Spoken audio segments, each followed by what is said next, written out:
பொதுவா big pass வீட்டுக்குன்னு நிறைய rules இருக்குங்க. ஆனா அந்த ரூல்ஸையும் மீற நிறைய பேர் வந்து பிக் பாஸ் வீட்டுக்குள்ள இது வரைக்கும் நம்ம பார்த்திருப்போம். அந்த வகையில சாண்ட்ரா அவங்க வந்து இப்ப என்ன பண்ணிருக்காங்க, விஜய் சேதுபதி அவரு இந்த வாரம் இதை தட்டி கேட்பாரா அப்படிங்கறத வாங்க இந்த வீடியோல பார்க்கலாம். சீசன் 9 ரொம்பவே பரபரப்பா போயிட்டு இருக்கு. சொல்ல போனா ரொம்ப கலவரமா இந்த வீடு மாறி ரொம்பவே பரபரப்பா போயிட்டு இருந்துச்சு. யாரையும் இவங்க தான் நியாயமா பேசுறாங்கன்னு சொல்ல முடியல. போட்டியாளர்கள் ஒவ்வொரு முறை ஒவ்வொரு மாதிரி இருக்காங்க. யாரையுமே கடைசி வரைக்கும் இவங்க வருவாங்க, இவங்க ரொம்ப பிடிச்ச போட்டியாளர்னு கணிக்கவே முடியல. ஒவ்வொரு முறை நல்ல பேர் வாங்கினா அடுத்த வாரமே அவங்களுடைய விளையாட்டு மாறி அப்படியே அவங்களுடைய ரேட்டிங் ரொம்ப கீழே போயிருது. ஓட்லயும் ரொம்ப கம்மியா வாங்குறாங்க. வைல்ட் கார்டு போட்டியாளரா பிக் பாஸ் வீட்டுக்குள்ள வந்த சாண்ட்ரா அவங்களும் உள்ள வந்து போட்டியாளர்களை பல கேள்விகளை கேட்டாங்க. அது மட்டும் இல்லாம பிக் பாஸ் நிகழ்ச்சியாளர்கள் திறமையான போட்டியாளர்களை வெளியே அனுப்பிட்டு டிஆர்பிக்காக பிரச்சனை செய்யற நபர்களை வீட்டுல வச்சிருப்பதா குற்றச்சாட்டு எழுந்திருக்கு. இந்த நிலையில 43 நாள் வந்து கடந்துருச்சு. இந்த வீட்டுல ஒவ்வொருத்தரா எவிக்ட் ஆயிருக்காங்க. நிறைய பிரச்சனைகள் வந்திருக்கு. திவாகர் அவரும் வீட்டை விட்டு வெளியேறி இருக்காரு. பிக் பாஸ் வீட்டோட கார்டன் ஏரியால இருந்து பிரஜின், சாண்ட்ரா மற்றும் பார்வதி இவங்க பேசிக்கிட்டு இருந்தப்ப யாரை நாமினேட் பண்ணணும் அப்படின்னு பேசிக்கிட்டு இருக்காங்க. இதை தொடர்ந்து நாமினேட் ப்ராசஸ் எல்லாம் நடந்துகிட்டு இருக்கு. அவங்க 3 பேரும் சுபிக்ஷா, அமித் இவங்களை வந்து நாமினேட் பண்ணாங்க. கமருதீனை வந்து கெமியை வந்து நாமினேட் பண்ணும்படி பார்வதி அவங்க வற்புறுத்தினாங்க.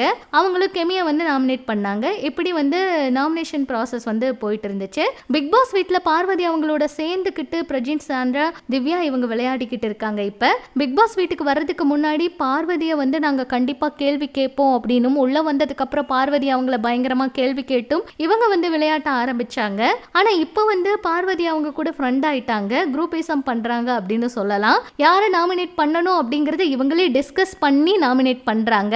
இந்த ஒரு விஷயம் வந்து கண்டிப்பா பிக் பாஸ்க்குள்ள அதுவும் ரூல்ஸ் மீறின ஒரு விஷயம். இதுக்கு விஜய் சேதுபதி அவரு கண்டிப்பா கேள்வி கேட்பாரா அப்படிங்கிற எதிர்பார்ப்பு இருக்கு. நேற்றிருந்தே இந்த வீடியோக்கள் சமூக வலைதளத்துல வைரல் ஆயிட்டு இருக்கு. வர சனிக்கிழமை இதை பத்தி அவர் கேள்வி கேட்கணும். கேட்கலன்னா இவங்களுக்கும் அவர் வந்து ஃபேவர் பண்றாருன்னு தான் அர்த்தம். ஏன்னா போட்டியாளர்கள் ஏதாவது தவறு பண்ணா கேட்டுதான் ஆகணும் அப்படின்னு சொல்லி இப்ப வந்து நிறைய கருத்துக்கள் வந்துட்டு இருக்கு. அந்த வகையில முன்னாடி வந்து பாத்தீங்கன்னா ஆரோரா அவங்க இவங்கெல்லாம் வெளியில வந்துருவாங்கன்னு பார்த்தா இப்ப அவங்க எல்லாம் அவங்க பாட்டுக்கு தனித்தனியா விளையாடிக்கிட்டு இருக்காங்க.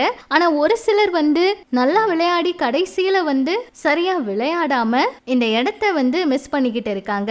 இன்னைக்கு கூட ஒரு புதிய ப்ரோமோ வந்து வெளியாகி இருந்துச்சு. அதாவது ஒரு வீடியோ வைரல் ஆயிட்டு இருக்கு. அதுல பார்வதி, சாண்ட்ரா 2 பேரும் பேசிட்டு இருக்கும்போது பார்வதி கனியக்கா உன்னை அவங்களுக்கு எதிரியா பாக்குறாங்க அப்படின்னு சொல்றாங்க.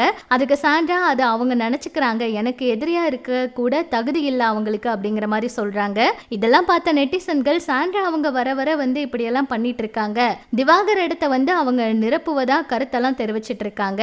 முதல்ல நல்ல கருத்துக்கள் வாங்கிட்டு இருந்த இவங்க இப்ப நெகட்டிவான கமெண்ட்ஸ் எல்லாம் வாங்கிட்டு இருக்காங்களே. இதை பத்தி நீங்க என்ன நினைக்கிறீங்கன்னு சொல்லுங்க. இன்னும் இது போல பிக் பாஸ் அப்டேட் தெரிஞ்சுக்க நம்ம சேனல் கூட இணைச்சிருங்க.